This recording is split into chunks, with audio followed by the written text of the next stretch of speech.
इसे थोड़ा विस्तार से समझते हैं। तो चलिए इस कहानी को बिल्कुल उसकी जड़ों से शुरू करते हैं। तारीख है 19 नवंबर 1828।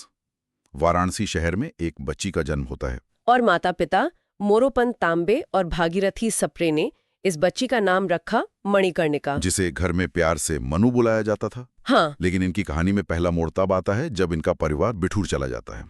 वहां पेशवा बाजीराव द्वितीय का निर्वासित दरबार था। अब मैंने इन दस्तावेजों में मनु की शिक्षा दीक्षा के बारे में जो पढ़ा, अगर मैं उसकी तुलना आज के समय से करूं तो ये किसी आधुनिक स्पेशल फोर्सेस ट्रेनिंग से कम नहीं था। अरे बिल्कुल, ये तुलना मुझे इसलिए दिलचस्प लगती है क्योंकि यह उस समय के सामाजिक ढांचे पर एक बहुत बड़ा प्रहार था। कैसे? देखिए, बिठूर कोई साधारण जगह नहीं थी। वहां मराठा साम्राज्य के विस्थापित दिग्गज इकट्ठे थे। वहां की हवा में राजनीति, छिने हुए साम्राज्यों की कसक और सैन्य रणनीतियों की चर्चा तैरती रहती थी। एकदम सही। और जरा उस दौर की कल्पना कीजिए, 19वीं सदी का भारत, जहां लड़कियों को घर की चारदीवारी में महफूज रखा जाता था। और वहां मनु क्या कर रही थी? वो लड़कों के साथ घुड़सवारी सीख रही थी, अचूक निशानेबाजी का अभ्यास कर रही थी, दोनों हाथों से तलवारबाजी कर रही थी, और मलखम जैसे भारी शारीरिक संतुलन वाले खेल में महारत हासिल कर रही थी। और उनके बचपन के साथी कौन थे? नाना साहेब और तात्या टोपे जैसे लोग, जो आगे चलकर खुद 1857 के सबसे बड़े रणनीतिकार बने। यहाँ सबसे ज्यादा ध्यान देने वाली बात यह है कि ये केवल शारीरिक कसरत नहीं थी। तो और क्या था? इस माहौल ने उनके दिमाग को गढ़ा। पेशवा के दरबार में पलने के कारण मनु बचपन से ही राजनीतिक दावपेच, संधियों की शर्तें और राज्य चलाने की जटिलताओं को बहुत करीब से देख रही थी। बिल्कुल, ये जो असामान्य शिक्षा थी, ये एक तरह का इंक्यूबेटर था।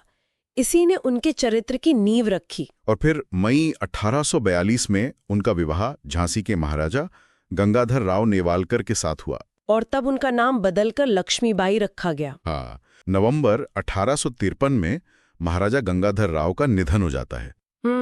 लेकिन दस्तावेज बताते हैं कि अपने निधन से ठीक एक दिन पहले महाराजा ने पूरी कानूनी प्रक्रिया का पालन करते हुए एक बालक दामोदर राव, जिसका मूल नाम आनंद राव था, उसे गोद लिया था, जो कि उस समय की हिंदू परंपराओं और संधियों के हिसाब से पूरी तरह से वैध था। मतलब एक दत्तक पुत्र को राज्य का स्वाभाविक उत्तराधिकारी माना जाता था। हाँ, और ब्रिटिश कंपनी के साथ हुई पुरानी संधियों में भी स्थानीय रीति रिवाजों का सम्मान करने की बात कही गई थी। लेकिन फिर 1854 में गवर्नर जनरल लॉर्ड डलहौजी अपनी कुख्यात नीति लेकर आता है, व्यपगत का सिद्धांत, यानी डॉक्ट्रिन ऑफ लैप्स। और वो सीधे सीधे इस दत्तक पुत्र को झांसी का राजा मानने से इनकार कर देता है। अब मैं यहाँ ये समझना चाहता हूँ कि ईस्ट इंडिया कंपनी जो व्यापार करने आई थी, वो अचानक एक कागजी कानून बनाकर किसी पूरे राज्य को कैसे हड़प सकती है? मतलब क्या ये बिना हथियार के युद्ध लड़ने का ब्रिटिश तरीका था? इससे एक बहुत ही महत्वपूर्ण सवाल खड़ा होता है।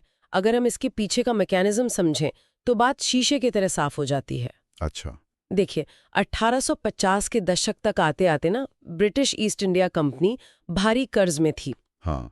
उन्हें अपने शेयर धारकों को मुनाफा देना था और सेना का खर्च उठाना था। उनका मुख्य उद्देश्य अब केवल व्यापार नहीं रहा था। मतलब वे भारत को एक राजस्व उत्पादक मशीन बनाना चाहते थे। बिल्कुल। उन्हें बीच के ये छोटे छोटे राजा और रियासतें खटक रही थीं। वे इन बफर स्टेट्स को खत्म करना चाहते थे। तो ये डॉक्ट्रिन ऑफ लैप्स कोई न्यायपूर्ण कानून नहीं था? कतई नहीं, ये महज एक बहाना था।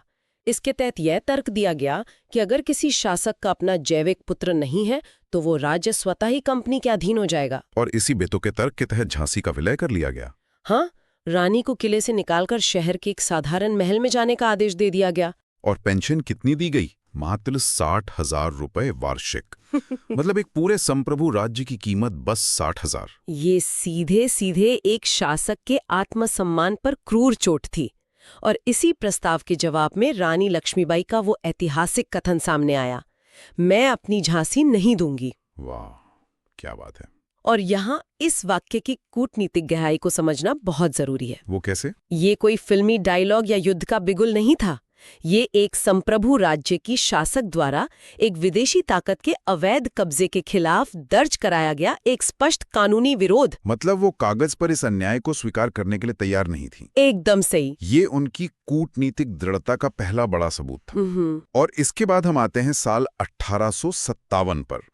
10 मई 1857 को मेरठ में विद्रोह भड़कता है, आग की तरह फैलता है और जून में झांसी तक पहुंच जाता है। हाँ, जहां अमान खान के नेतृत्व में सिपाहियों ने जोकन बाग में ब्रिटिश अधिकारियों का नरसंहार किया। अब यहाँ एक बहुत बड़ा विरोधाभास पैदा होता है।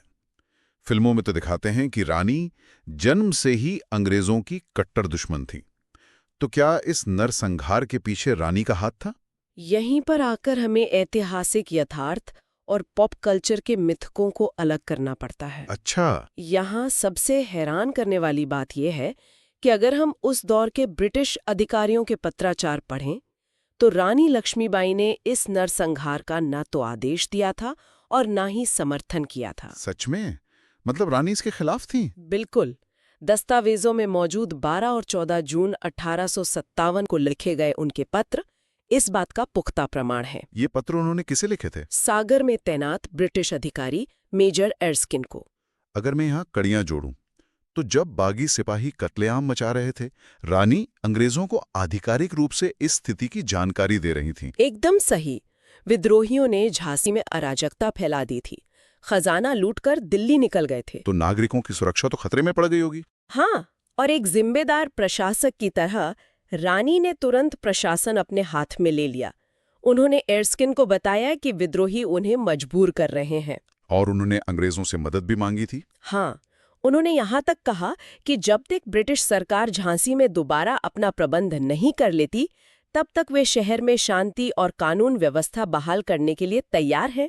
अरे वाह, ये तथ्य तो हमारी पूरी समझ को ही बदल देता है। इसका सीधा अर्थ है कि वो बिना वजह खून खराबा नहीं चाहती थी। बिल्कुल नहीं। युद्ध उनका पहला विकल्प था ही नहीं। उनका मुख्य उद्देश्य अपने दत्तक पुत्र का अधिकार और झांसी की संप्रभुता बचाना था। वो तो शांतिपूर्ण समाधान आजमा रही थी। हाँ, लेकिन ब्रिटिश साम्राज्य को एक बलि का बकरा चाहिए था। उन्होंने रानी के पत्रों को कमजोरी समझा और पूरे नरसंहार का दोष रानी के सिर पर मढ़ दिया। और जब कूटनीति के रास्ते बंद हो गए, तब रानी के पास हथियार उठाने के अलावा कोई विकल्प नहीं बचा। बिल्कुल। और यहीं से शुरू होती है झांसी की वो अकल्पनीय घेराबंदी। मार्च 1858 सर ह्यूग रोज का आक्रमण। सर ह्यूग रोज की सेना पूरी तरह से आधुनिक हथियारों और भारी तोपखाने से लैस थी। 23 मार्च को उसने अल्टीमेटम रखा, या तो आत्मसमर्पण करो या पूरा शहर मिट्टी में मिला दिया जाएगा। और यहीं एक कूटनीतिज्ञ रानी पूरी तरह से एक सैन्य कमांडर बन गई। उन्होंने उद्घोष किया कि आजादी के लिए लड़ना ही धर्म है। हाँ, लेकिन मुझे एक बात ने बहुत अचंभित किया। रानी ने महिलाओं को भी सेना में शामिल किया। ये उनके दूरदर्शी नेतृत्व का एक और बहुत बड़ा उदाहरण है। वो जानती थीं कि हर हाथ की जरूरत पड़ेगी।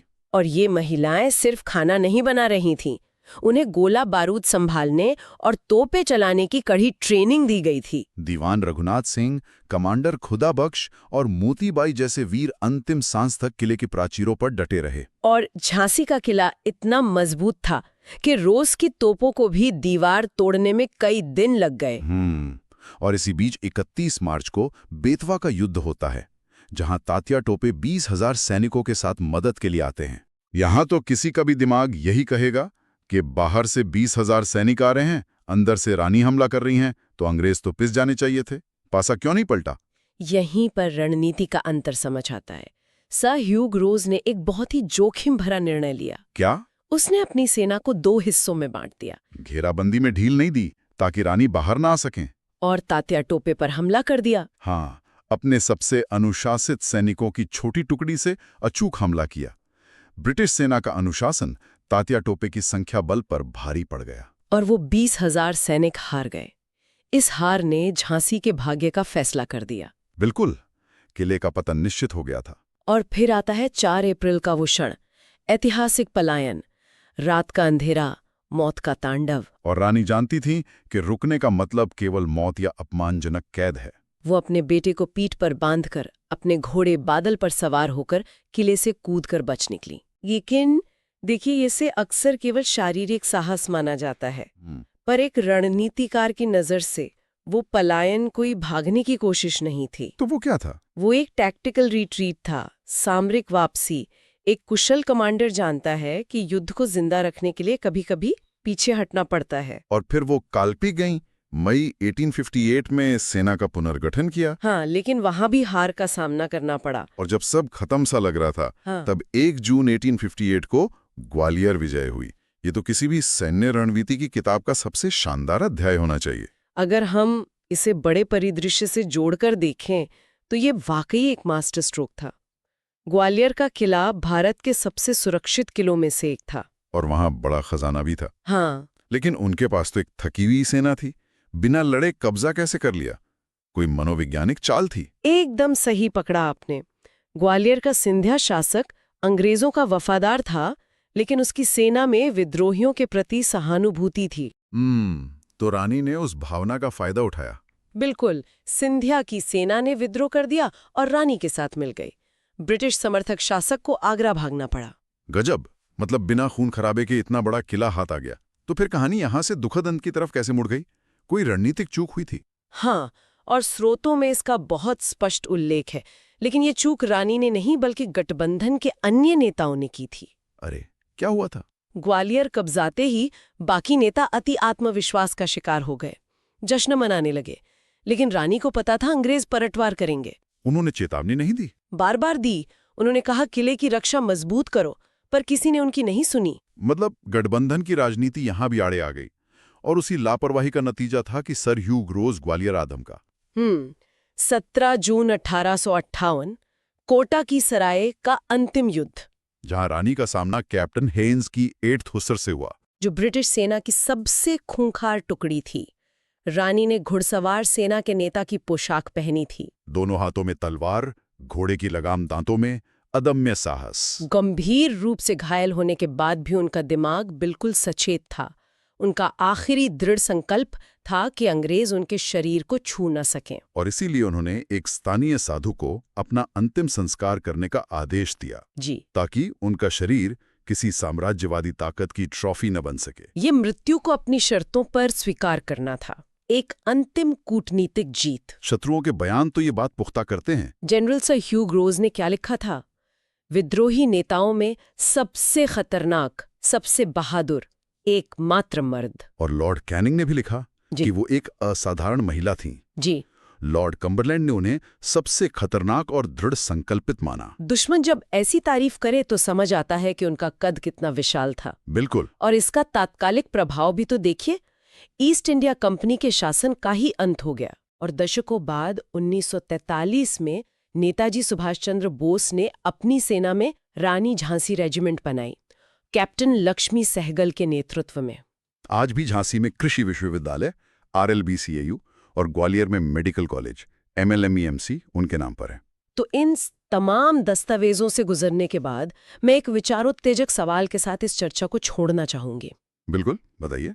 हम अक्सर रानी लक्ष्मीबाई को केवल एक हाथ में तलवार लिए योद्धा के रूप में याद करते हैं, लेकिन आज साबित हुआ कि युद्ध के मैदान में उतरने से पहले वे एक शांति चाहने वाले चतुर कूटनीतिज्ञ थीं। सोचने वाली बात यह है कि इतिहास में ऐसे और कितने नायक हैं जिनकी युद्ध नीति और कूटनीति उनके अंतिम बलिदान की चमक के पीछे हमेशा के लिए छिप गई है। तो इस सब का असल मतलब क्या है? यही ना कि महज एक राज्य बचाने की लड़ाई नहीं थी। ये आत्मसम्मान की वो ज्वाला थी जिसने सिखाया कि मृत्यु भी एक उत्सव है। बिल्कुल सही। और शायद इतिहास को याद रखने के लिए चमकती हुई तलवार ही पसंद आती है। लेकिन असली कहानी उस तलवार को थामने वाले हाथ और उस तेज दिमाग में छिपी होती है। एकदम सही बात है।